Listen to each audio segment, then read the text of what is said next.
Welcome, everybody. I think there's something important, a giant elephant in the room, if you will, in regards to SEO and how it's evolving given the landscape of AI.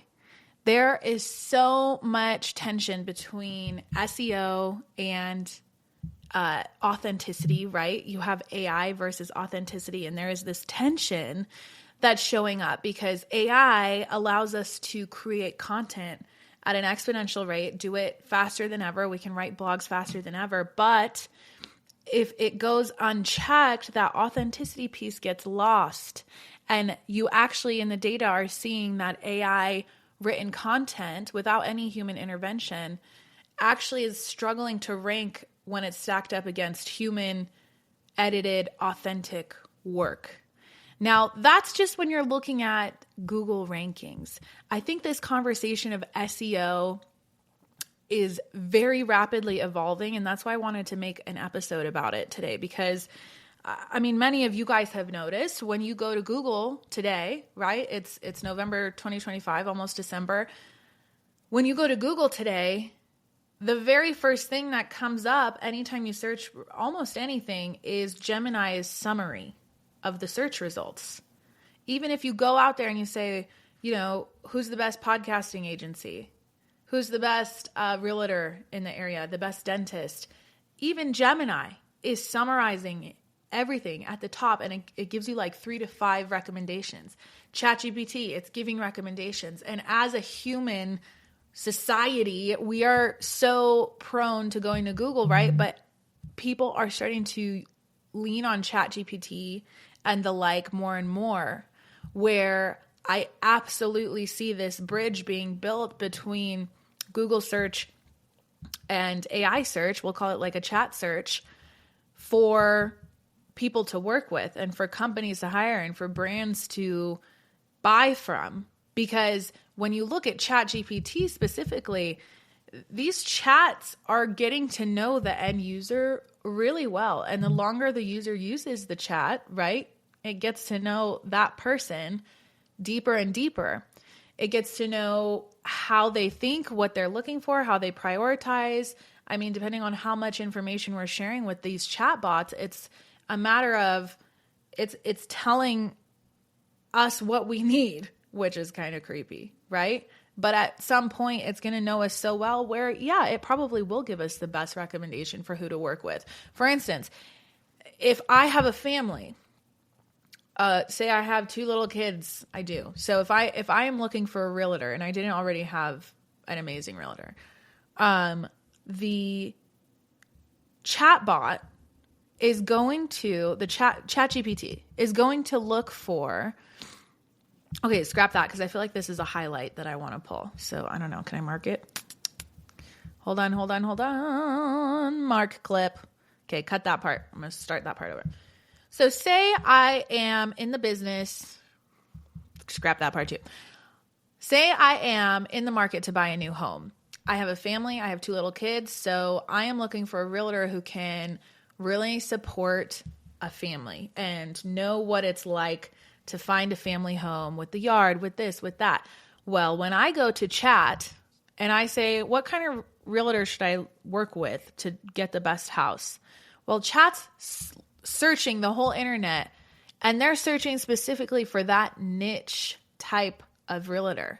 So when people say niche down on a very specific subset of people in your marketing, it's for many reasons, but this is one of them, because as chat gets to know consumers better and better, it also will be able to pair people with the right provider, no matter the industry, based on how that provider or, realtor, dentist, whoever is marketing themselves, right? It's matching people. So how do you, as a small business, take advantage of that? How do you make sure that ChatGPT knows that you are legit and can help and serve the community with your work? There's a very specific strategy to get into these Google, Gemini, chat rankings, right? And search results. And I think it's important to talk about. So that's what this episode's about. It's about not only how are we taking advantage of SEO because it's still important, and there's actually a lot of overlap, right, in traditional SEO and AEO, or GEO as they call it, which is essentially SEO for AI, or generative engine. I think that's what it's about.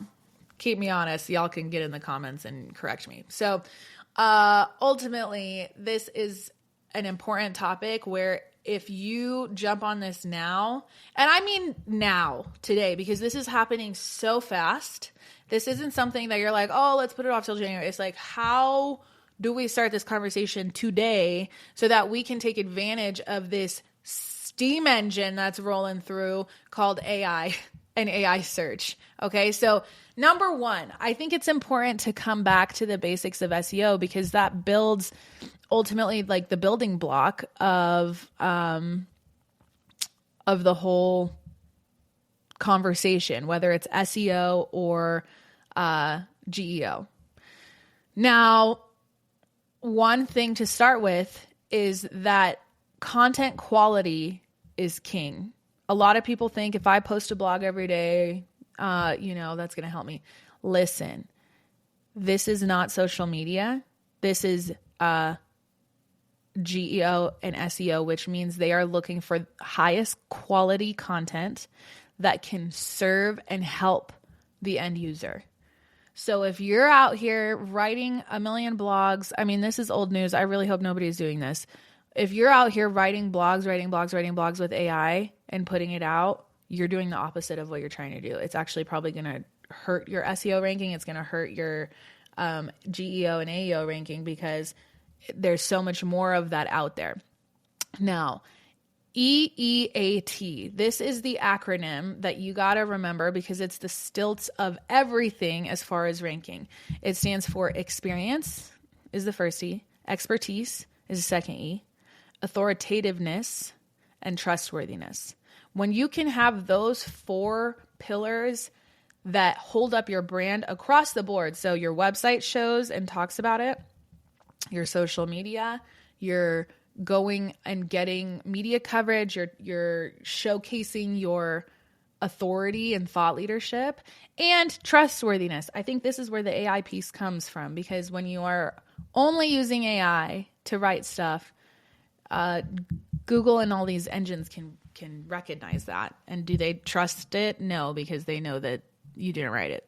So can they trust you? I don't know. That's where it comes down to. So ultimately, that's where you start. Now, all of this comes down to your website first. You have to have a strong website that has been optimized for both SEO, AEO, and even GEO for this to even matter. Because if all you're doing is a Facebook page, if all you're doing is a Instagram page, I'm talking to the people who are just getting started right now, because I know that if you've been in the game, you know this is true. You cannot operate without a strong, intentional website. On your website, you need to showcase your experience. This comes through case studies. It comes through listing out your credentials on your website. It comes to having a Teams page, and then every single person on the team has a bio about what their expertise is. These are the specific things that will help, because here's the thing. It's smart. It can read your website. Both ChatGPT, both AI, any type of AI, and Google, for Google search, they can read all the copy on your website. Why do you think this even, it knows, right? It's pairing up keywords to what people are searching. It's a matter of showcasing everything on your site, and then everything around you, that digital ecosystem, your social media, your podcast, your everything, it all points back to that website. And that's how you're creating an authoritative model. So that's one thing. That's the expertise, or that's the experience. Then you have expertise. So sharing, I think expertise and authoritativeness can be complementary to each other, because to me, expertise is essentially showcasing that you know what the hell you're talking about. So when you teach a webinar, or you are writing the blogs and doing how-to articles, this is all expertise. So when you are kind of thinking of helpful content, educational content, that's where expertise comes in.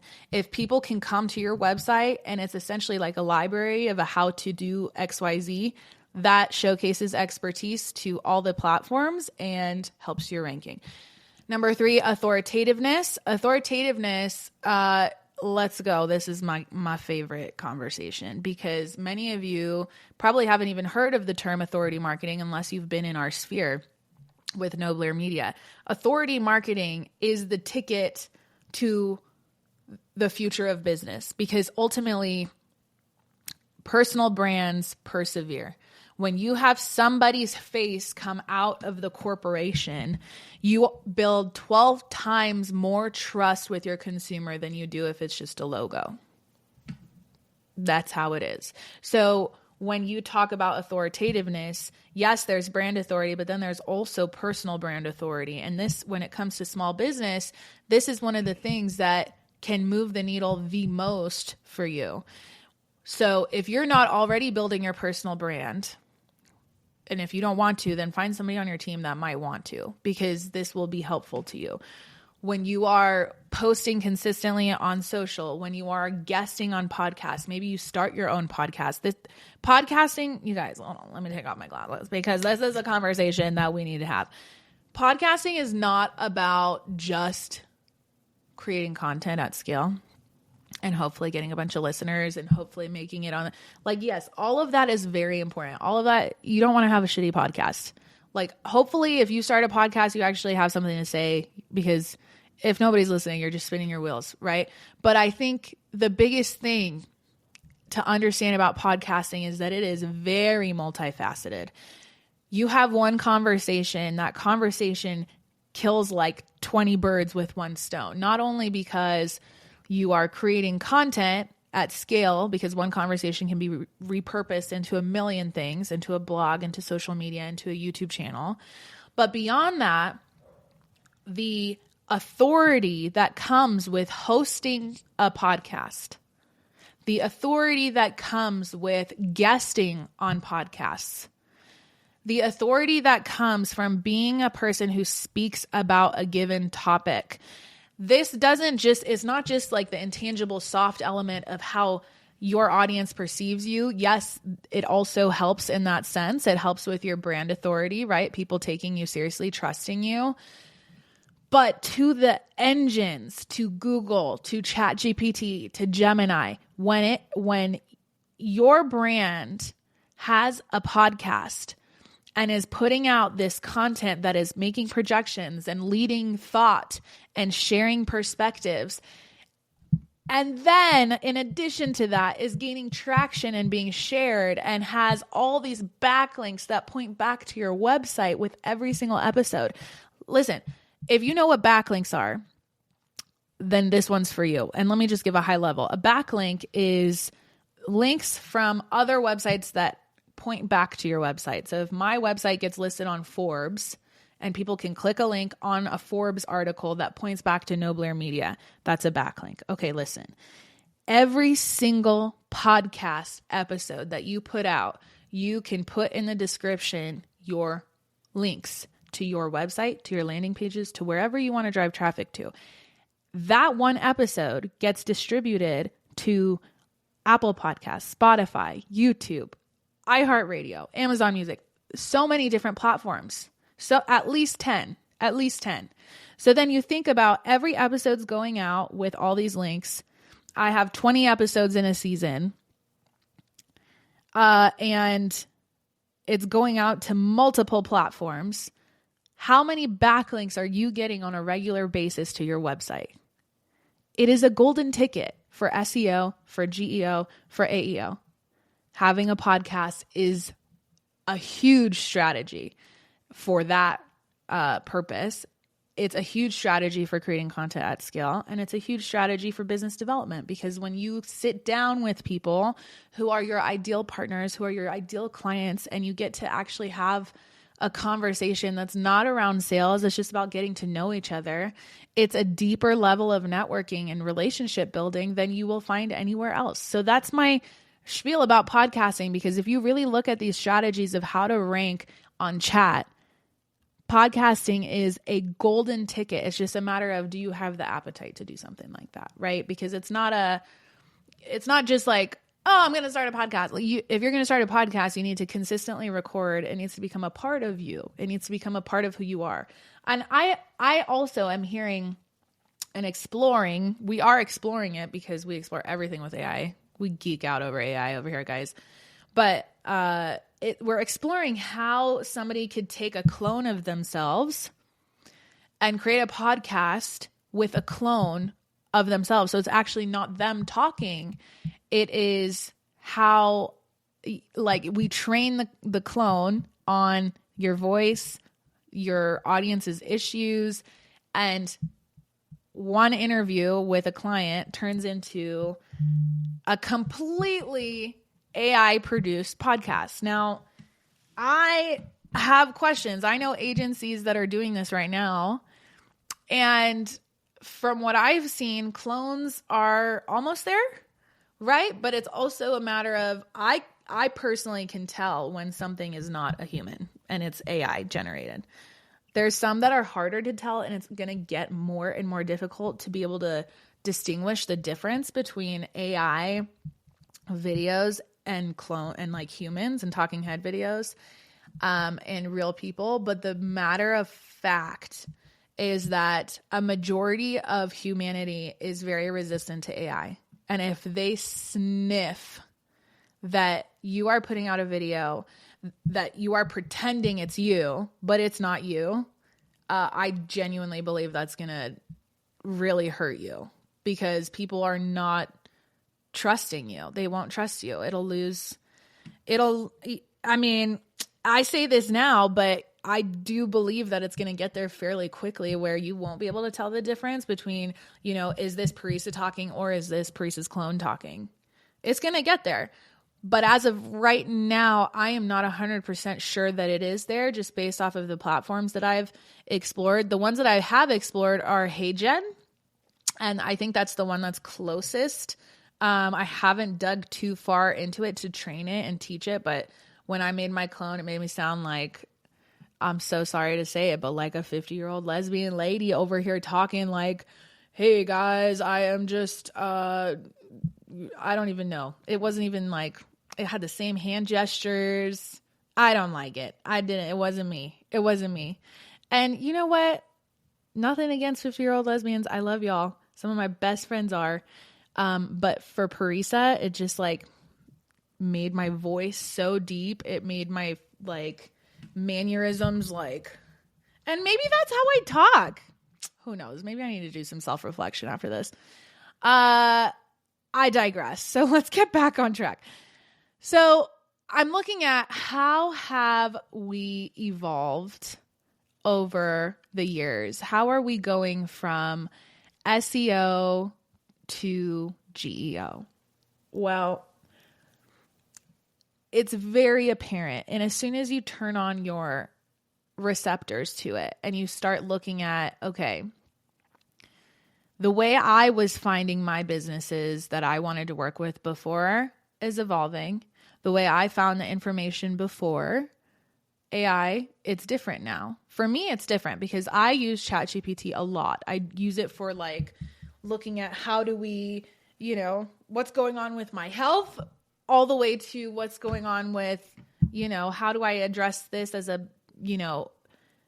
parent with my kids. There's so many things that I leverage AI for on a personal level that it is getting to know me. And I am seeing how my consumption of information has evolved. And when we can kind of flip the script and tap into that as a business owner, you get your data from just your own experience. You get your understanding of what's working just based on how you're scrolling and how you're consuming content. Just the issue is that a lot of us aren't aware to that level, right? We aren't thinking to that level because we're just kind of existing in our bubble and consuming, right? But then when you kind of enter that creator mindset of, okay, how is my consumption behavior reflective of society's consumption behavior and how that's evolving? Because we are all, whether you use ChatGPT a little bit or you use it a lot, we are all on that trajectory. And it's interesting to see how that's going to affect business. So I think we went through E, E, A, and then T. You have trustworthiness. So when you look at trustworthiness, there's a little bit of like overlap. I feel like I just talked about it, right? Because when we're talking about podcasting, blogs, etc., you're showcasing that you are good at what you do. I think the only thing to add to trustworthiness is social proof. Reviews, Google reviews are a big deal. Facebook reviews are a big deal, and showcasing that, you know, people have worked with you and you know what you're doing and people are happy. I think those are the things. So that's the stilts, right? And that applies to SEO, but it's also a big piece of AEO and GEO.